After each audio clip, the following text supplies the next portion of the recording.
আমি শুধু এতদূর বলবো, আমরা যে সুযোগ পেলাম এই সুযোগটা কাজে লাগাতে হবে। হুদায়বিয়ার সন্ধিতে শর্তগুলো ছিল কাফেরের পক্ষে, মুসলমানদের বিপক্ষে। ১,৫০০ সাহাবায়ে কেরামের কেউ রাজি ছিলেন না এই সন্ধি বাস্তবায়নে, কিন্তু নবীজি সাল্লাল্লাহু আলাইহি সাল্লাম অটল অবিচল ছিলেন এই সন্ধির উপরে। কেন?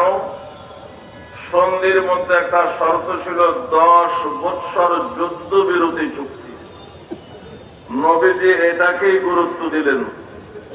মক্কাবাসীর পক্ষ থেকে যদি আমরা নিরাপদ হতে পারি যে মক্কাবাসী আমাদের সাথে লড়াইতে লিপ্ত হবে না, তাহলে সারা পৃথিবীতে নিরাপদে নির্বিঘ্নে ইসলাম প্রচারের একটা সুযোগ পাওয়া যাবে।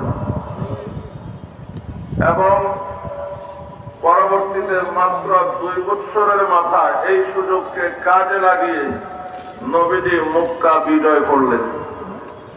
বিগত দিনে যারাই ক্ষমতায় ছিল, ইসলামের কাজ আমরা স্বাধীনভাবে করতে পারি নাই। বিশেষ করে গত ১৫ বৎসর এখন আমরা কিছুটা সুযোগ পেয়েছি। মাননীয় ধর্ম উপদেষ্টা বলেছেন, আল্লামা ডক্টর আফম খালেদ সাহেব, যে কওমি মাদ্রাসার ছাত্রদেরকে স্বপ্ন দেখতে হবে দেশের প্রধানমন্ত্রী হওয়ার।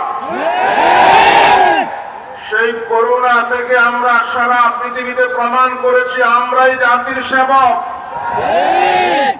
করোনা আক্রান্ত রোগীর কাছে যখন কেউ যেত না, করোনায় মৃত লাশকে যখন গোসল দেওয়ার জন্য, কাফন পরাবার জন্য, জানাজা পড়ার জন্য, দাফন করার জন্য কোন মানুষ খুঁজে পাওয়া যায় নাই, তখন কওমি দেওবন্দি ওলামা তোলাবারাই এগিয়ে এসেছে।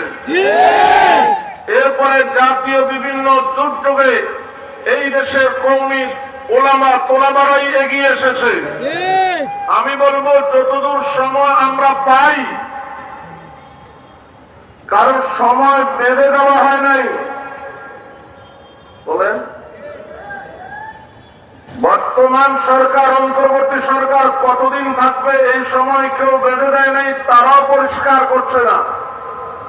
আমি বলতে চাই, যতদূর সময় আমাদের হাতে আছে, এই সময়কে কাজে লাগিয়ে এরা বিদায়ের পূর্বেই কওমি দেওবন্দি ওলামা তোলাবার নেতৃত্বে এই দেশের সকল ক্ষমতা আমাদেরকে যেতেই হবে।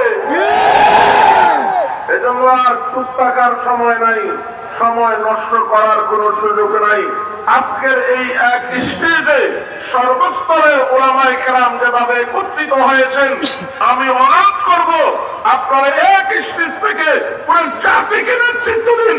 ইনশাআল্লাহ এই দেশে এই সরকারের পরের সরকার হবে কওমি দেওবন্দি তালেবানদের আমলে ইসলামী সরকার।